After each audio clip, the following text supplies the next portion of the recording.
সাজালেন হামজা ফাহমিদুলরা। বাফুফের দেয়া পাঞ্জাবিতে ঈদ উদযাপন।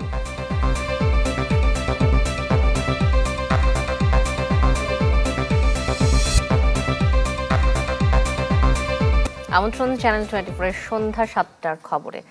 শুনছিলেন প্রেসিডেন্সি ইউনিভার্সিটির সংবাদ শিরোনাম। আপনাদের সাথে আছি আমরা দুজন, আমি শান্তা শারদিন এবং আমি শরীফুল হক। আরএফএল কিচেন সিঙ্ক, স্বাস্থ্যকর কিচেনের চিরস্থায়ী সমাধান। ত্যাগের মহিমায় দেশ জুড়ে পালিত হচ্ছে পবিত্র ঈদুল আজহা। সকাল 7:30টায় জাতীয় ঈদগাহে হয় প্রধান ঈদ জামাত, যেখানে এক কাতারে দাঁড়ান সমাজের বিভিন্ন স্তরের মানুষ থেকে শুরু করে রাষ্ট্রের গুরুত্বপূর্ণ ব্যক্তিবর্গ। নামাজ শেষে দোয়ায় শান্তির আহ্বান আর হৃদয়ে নতুন বাংলাদেশ গড়ার অঙ্গীকার। ভোর গড়িয়ে সকাল হতে না হতে ঢাকার জাতীয় ঈদগাহে নামে মানুষের ঢল। শিশু, তরুণ থেকে বৃদ্ধ সব বয়সী মানুষের উপস্থিতিতে প্রার্থনার ময়দান সহ চারপাশে তখন এক হৃদয়গ্রাহী আবহ। সকাল 7:30টায় অনুষ্ঠিত হয় পবিত্র ঈদুল আজহার প্রধান জামাত। অংশ নেন সমাজের সর্বস্তরের মানুষ। কাঁধে কাঁধ মিলিয়ে দাঁড়ান নামাজের কাতারে। ছিলেন প্রধান উপদেষ্টা, মন্ত্রিপরিষদের সদস্য সহ রাষ্ট্রের গুরুত্বপূর্ণ ব্যক্তিরা। নামাজ শেষে দেশ ও জাতির মঙ্গল কামনায় করা হয় বিশেষ মোনাজাত।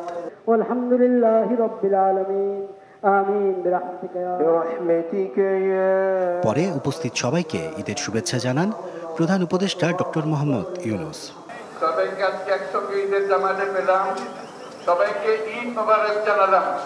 এরপর কুশল বিনিময় করেন মুসল্লিদের সাথে।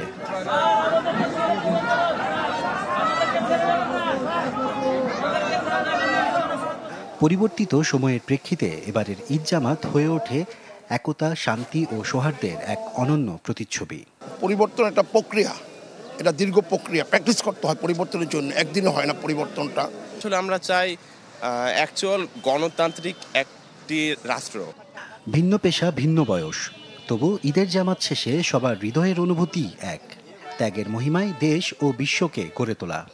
এই কোরবানির ঈদ মানে ত্যাগের ঈদ, সেই ত্যাগের বিনিময়ে আমরা সবাইকে উৎসর্গ করব। আমার চাওয়া প্রত্যাশা যেন বাংলাদেশ এগিয়ে যায়, বাংলাদেশ সার্বিকভাবে বাংলাদেশের মঙ্গলের জন্য আমি আশা করছি। আল্লাহর কাছে অনুরোধ চাই যে আমাদের দেশ ভালোভাবে চলুক, ভালোভাবে হোক, সবকিছু আনন্দের মতো হয়। ঈদুল আজহা কেবল ধর্মীয় আনুষ্ঠানিকতাই নয়, এটি এমন এক উপলক্ষ যা বলে যায় দায়িত্ব, সহমর্মিতা আর নতুন করে দেশ গড়ার অঙ্গীকারের কথা। ত্যাগের মাঝে আনন্দ খুঁজে নেওয়ার এক পরম বার্তা নিয়ে আসে পবিত্র ঈদুল আজহা।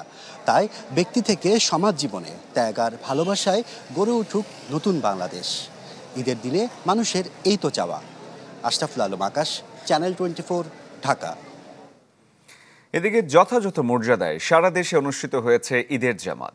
কিশোরগঞ্জের শোলাকিয়া ময়দান এবং দিনাজপুরের গোড়ে শহীদ ঈদগাহে এক কাতারে নামাজ আদায় করেন হাজারো মুসল্লি। দেশজুড়ে ঐতিহ্যবাহী ঈদগাহ ময়দান সহ বিভিন্ন স্থানে যথাযোগ্য মর্যাদায় অনুষ্ঠিত হয়েছে ঈদুল আজহার জামাত। কিশোরগঞ্জের ঐতিহাসিক শোলাকিয়া ঈদগাহ ময়দানে সকাল 9টায় শুরু হয় ঈদের জামাত। 198তম এই ঈদ জামাতে ইমামতি করেন মুফতি আবুল খায়ের মোহাম্মদ সাইফুল্লাহ। দিনাজপুরের গোড়ে শহীদ ঈদগাহ ময়দানে এক কাতারে ঈদের নামাজ আদায় করেন হাজারো মুসল্লি। নামাজ শেষে বিশ্ব শান্তির কামনায় হয় মোনাজাত। অনেকের সাথে হয়তোবা বছরে একবারও দেখা হয় না, কিন্তু এই ঈদের মাঠে দেখা হয়, ঈদের সবাই একসাথে নামাজ আদায় করি, ওই ওসিলায় দেখা হয়। এখানে দেশ থেকে অনেক বাহির থেকে, দূর দূরান্ত থেকে অনেক মুসল্লিরা এখানে একত্রিত হয়ে সমাগম হয়। চট্টগ্রামের প্রধান ঈদ জামাত অনুষ্ঠিত হয় নগরীর জামিয়াতুল ফালাহ মসজিদ ময়দানে। অন্তত 4000 মানুষ এখানে জামাতে অংশ নেন। রংপুরের কালেক্টরেট ঈদগাহ মাঠে সকাল 8টায় হয় ঈদের নামাজ। আবহাওয়া ভালো থাকায় সুষ্ঠু পরিবেশে খোলা মাঠে হয় জামাত। ঈদের নামাজ পড়ে আসলাম, সবাইকে ঈদ মোবারক। এখন সবাই আনন্দ করবো, গরু জবাই দেওয়া দেখবো। সবাই মন খুলে আল্লাহর কাছে দোয়া করেছি এই জাতির মুক্তির জন্য, এই জাতির উন্নতির জন্য। খুলনায় সার্কিট হাউস মাঠের পরিবর্তে টাউন জামে মসজিদে অনুষ্ঠিত হয় প্রধান জামাত। রাজশাহীর শাহ মখদুম কেন্দ্রীয় ঈদগাহ ময়দানের ঈদ জামাতে অংশ নেন বিভিন্ন শ্রেণীর পেশার মানুষ। বরিশালে প্রধান ঈদ জামাত হয় নগরীর হেমায়েতুদ্দিন কেন্দ্রীয় ঈদগাহ ময়দানে। আল্লাহর সন্তুষ্টি লাভের আশায় ধনী গরিব সব শ্রেণীর মানুষ এক কাতারে জামাতে অংশ নেন। সিলেট নগরীর শাহী ময়দানে হয় জেলার প্রধান জামাত। মোনাজাত শেষে বুকে বুক মিলে হৃদয়ের উষ্ণতা প্রীতির বন্ধনে আবদ্ধ হন সবাই। এছাড়া কুমিল্লা, ব্রাহ্মণবাড়িয়া, ফেনী, নোয়াখালী, বগুড়া, নাটোর, মাদারীপুর, ঠাকুরগাঁও, চুয়াডাঙ্গা, পঞ্চগড়, সুনামগঞ্জ সহ সারা দেশে হয় ঈদুল আজহার নামাজের জামাত। মাফতুহা মিলি, চ্যানেল 24। দেশ জুড়ে তোলপা ওয়ালটন ফ্রিজ কিনে আপনিও হয়ে যেতে পারেন মিলেনিয়ার। আগামী বছর এপ্রিলে নির্বাচনের ঘোষণা দেওয়ায় হতাশ বিএনপি। দলটির মহাসচিব মির্জা ফখরুল ইসলাম আলমগীর বলেছেন, নির্বাচনের জন্য এপ্রিল মাস কোনোভাবেই উপযোগী নয়, আর যেন তেন নির্বাচন চায় না জামাতে ইসলামী। অন্যদিকে এনসিপি নেতা হাসনাত আব্দুল্লাহ বলেছেন যে নির্বাচন গ্রহণযোগ্য করতে দরকার জুলাই সনদের স্পষ্ট ঘোষণা। ঈদের নামাজের পর রাজধানীর শেরেবাংলা নগরে বিএনপির প্রতিষ্ঠাতা জিয়াউর রহমানের কবরে ফাতেহা পাঠ ও দোয়া মোনাজাতে অংশ নেয় বিএনপির নেতাকর্মীরা। এ সময় দলটির মহাসচিব মির্জা ফখরুল বলেন, জাতীয় নির্বাচনের জন্য এপ্রিল মাস কোনোভাবেই উপযোগী নয়। জানান, ডিসেম্বরের মধ্যে নির্বাচনের ঘোষণা না দেয়ায় হতাশ গোটা জাতি। প্রত্যাশা জনগণের পূরণ হয়নি এবং যে সময়টি নির্ধারণ করা হয়েছে সময়টি বাংলাদেশের নির্বাচনের জন্য সঠিক সময় নয়। আমরা মনে করি যে ডিসেম্বরেই নির্বাচন হওয়া সম্ভব এবং সেটাই জাতির জন্য সবচেয়ে উপযোগী হবে। মৌলভীবাজারে নিজ গ্রামে জামাতে ইসলামীর আমির ডাক্তার শফিকুর রহমান ঈদের জামাত শেষে বলেন, জাতি যেন তেন নির্বাচন চায় না। পরপর 3 বার মানুষ ভোট দেওয়ার সুযোগ পায়নি। সুষ্ঠু একটা নির্বাচনের জন্য আমরা 4টা কথা বলেছি। সংস্কারটা হতে হবে, বিচার দৃশ্যমান হবে, তারপরে জুলাই যেটা ঘোষণা যেটা সেটা হবে, এরপরে নির্বাচনের সমতল মাঠ, সবার জন্য সমান মাঠ তৈরি করতে হবে। কুমিল্লার দেবিদ্বারে ঈদের নামাজ শেষে কথা বলেন জাতীয় নাগরিক পার্টির দক্ষিণাঞ্চলের মুখ্য সংগঠক হাসনাত আব্দুল্লাহ। প্রধান উপদেষ্টার নির্বাচনের ঘোষণাকে স্বাগত জানিয়ে বলেন, নির্বাচনকে গ্রহণযোগ্য করতে হলে সবার আগে দরকার জুলাই সনদের স্পষ্ট ঘোষণা। এই এপ্রিলের পূর্বেই আমাদের জুলাই সনদ এবং আমাদের ঘোষণাপত্র আমাদেরকে অবশ্যই দিতে হবে, লেভেল প্লেইং ফিল্ড নিশ্চিত করতে হবে এবং আমরা সেই জায়গায় আমরা বলেছি যদি এই বিষয়গুলো থাকে তাহলে এপ্রিল ইতিবাচক। মির্জা রাকিব, চ্যানেল 24, ঢাকা। পবিত্র ঈদুল আজহার নামাজ শেষে মহান আল্লাহ তাআলার সন্তুষ্টি লাভের আশায় পশু কোরবানি দেন ধর্মপ্রাণ মুসলমানরা। দেশের অন্যান্য জায়গার মতো রাজধানীর ঢাকাতেও কোরবানি দেয়া হয় কয়েক লাখ পশু। পরে তা গরিব দুঃখীদের মাঝে বিলিয়ে দেন মুসল্লিরা। পবিত্র ঈদুল আজহার নামাজ শেষে রাজধানীর বেইলি রোড, পল্টন, ধানমন্ডি সহ বিভিন্ন এলাকায় পশু কোরবানি দেন ধর্মপ্রাণ মুসলমানরা। এসব কাজে পেশাদার কিংবা খণ্ডকালীন কসাইয়ের পাশাপাশি সক্রিয় ছিলেন কোরবানি দেয়া মুসল্লিরাও। জানান, আল্লাহর সন্তুষ্টি লাভের আশায় তাদের এ কোরবানি। জবাই করা পশুর মাংসের একটি অংশ গরিব দুঃখীদের মাঝে বিলিয়ে দিতে আগ্রহ তাদের। কোরবানিটা আল্লাহকে সন্তুষ্টি করার উদ্দেশ্যে আমরা তো বেসিক্যালি কোরবানি দিয়ে থাকি। একটা খারাপ কাজ আমার দিক থেকে ত্যাগ করতে পারি, কোরবানি করতে পারি, এটাই হচ্ছে আল্লাহর কাছে গ্রহণযোগ্য। পশু কোরবানি দেওয়ার পরে আমাদের ভিতরে যেন হিংসা বিদ্বেষ না থাকে। আল্লাহর প্রতি আমাদের যে এটা আনুগত্যটা সেটাই আল্লাহর কাছে যাচ্ছে।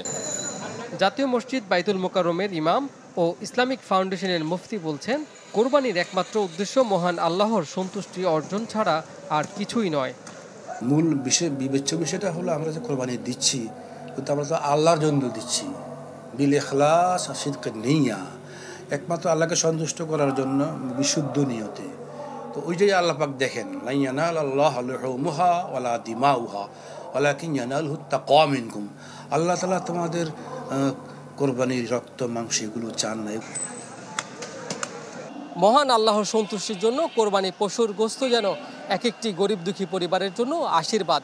বছরের একটি দিন কুড়িয়ে পাওয়া এসব গোশত যেন তাদের ঈদের পরিপূর্ণতা। রাজধানীর বিভিন্ন অভিজাত এলাকায় কোরবানির মাংসের আশায় ব্যাগ নিয়ে ঘুরতে দেখা যায় অনেককে। তারা বলছেন এবার তুলনামূলকভাবে কম কোরবানির মাংস পাওয়া যাচ্ছে। বছরের একদিনও খাইতে না বাবা, এই কাজ করি মুরগি মাংস এই একটু আনা পরে।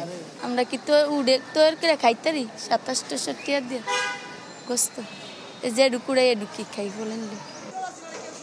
কাজী ফয়সাল, চ্যানেল 24, ঢাকা।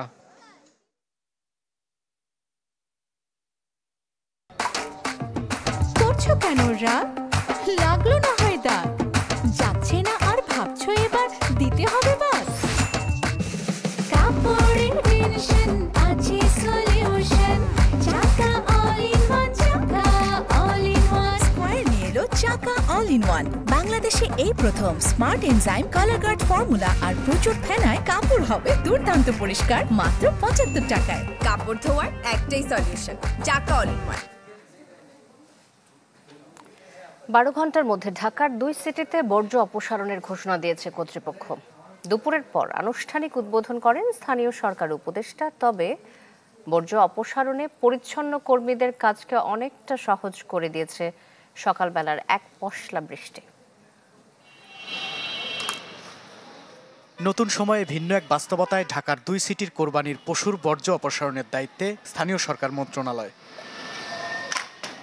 129 ওয়ার্ডের অগোছালো এই শহরে নগর সেবার যত কাজ, তার মধ্যে কোরবানির পশুর বর্জ্য অপসারণ অনেক বড় দায়িত্ব কর্তৃপক্ষের। হিসাব বলছে এবছর ঢাকার 2 সিটিতে প্রায় 7 লাখের মতো পশু কুরবানি হয়েছে। এসব পশু বর্জ্য অপসারণে কাজ করছে সিটি কর্পোরেশনের 20,000-এর বেশি পরিচ্ছন্নতা কর্মী। 12 ঘন্টার মধ্যে এসব বর্জ্য অপসারণের উদ্যোগ নিয়েছে কর্তৃপক্ষ। দুপুর 1:30টায় আগারগাঁওয়ে বর্জ্য ব্যবস্থাপনা কার্যক্রমের উদ্বোধন করেন উত্তর সিটির প্রশাসক মোহাম্মদ এজাজ। এ সময় উপস্থিত ছিলেন স্থানীয় সরকার উপদেষ্টা আসিফ মাহমুদ, সজীব ভুইয়া।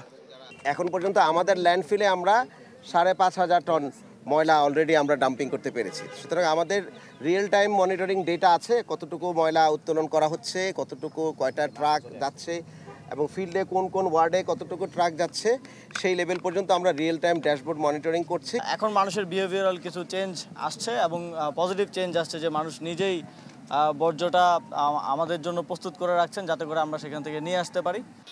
তবে মাঝখানে ঘণ্টাব্যাপী এক পশলার বৃষ্টিতে যেন ধুয়ে মুছে দিয়ে যায় শহরের রাস্তাঘাট। তারপরও চেষ্টার কমতি ছিল না পরিচ্ছন্নতা কর্মীদের। বর্জ্য নিয়ে যাওয়া হয় ঢাকার পাশের ল্যান্ড স্টেশনগুলোতে। পিকেএসপি যদি ভিতর থেকে ময়লা জরুরি অপসারণ করতে পারে তাহলে আমরাও চেষ্টা করব তাড়াতাড়ি শেষ করার জন্য। সকাল থেকে আমরা শুরু করছি, 10টা থেকে শুরু করছি, ইনশাল্লাহ রাত্রের 10টার মধ্যে ইনশাল্লাহ ক্লিয়ার হয়ে যাবে।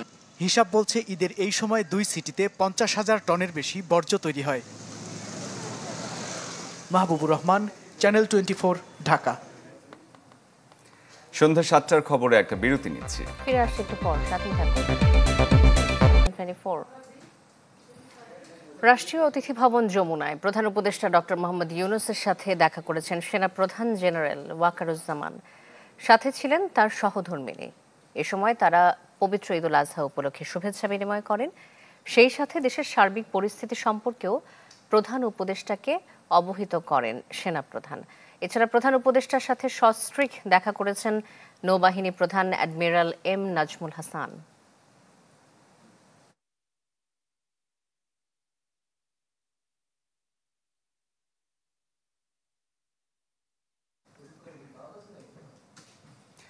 ঈদ আনন্দ ছুঁয়ে যায় না সমাজের ছিন্নমূল মানুষকে।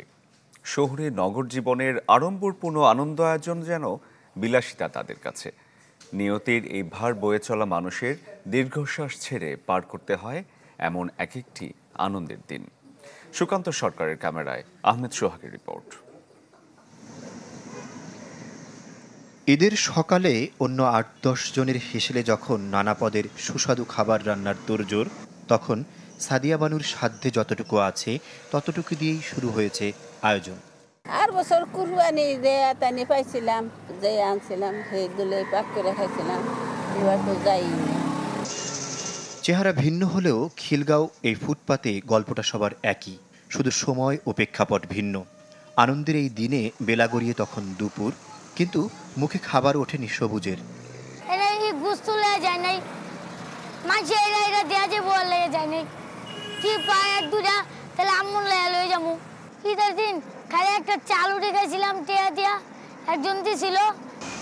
রঙের শহর রঙিন হয়েছে ঈদের আমেজে। নতুন উপলক্ষে আপনজনের সান্নিধ্যে ঈদ পালনে অনেকেই নগর ছেড়েছে, বদলেছে শহরের চিত্র। কিন্তু তাতে কি বদলেছে কি ছিন্নমূল এ সকল মানুষের ভাগ্য? আকাশ যাদের ছাদ, রেলওয়ে স্টেশনের ছাউনি যাদের ঠিকানা, জীবনে তাদের ব্যথার চেয়ে ক্ষোভ আর অভিযোগের পাল্লাই ভারী। ঈদের দিন কিছু করি না, ভিতরে ঘুমাইছি, এবার ঘুমাইছি, ঘুমাই উঠছি, বৃষ্টি আইসে, বৃষ্টি ভিজে এরপর গোছু বেড়াইছি। পরে আমাকে বাড়ির কথা মনে হয়েছে, ভিতরে কাঁদছি, কেন্দ্রের পর আইসা করছি। আর ভদ্রপল্লীর দরজার সামনে এক টুকরো মাংসের আশায় পেতে রাখা হাতগুলো জানে ঈদের আসল মানে। আধা কেজি গোছু পাই নাই, 100টা বাসায় গেছি, গেলেই নাই, আবার ওরা বালতি ভরে ভরে নিয়ে ফ্রিজে রাখতেছে, মানে গরিব ঘরে দেওয়ার নাই। আমরা আইসি 2-1 টুকরা যাই দেখ, তাই নিবেন নিগে আইসি, কেউ দেয় কেউ দেয়। তারপরও তৃপ্তির হাসি ফোটে তাদের, যখন পথের ধারে কোথায় কোথায় থাকে একবেলা পেট পুরে খাবারের আয়োজন। এক প্যাকেট খাবার না হয় এবেলার ক্ষুধা মেটালো।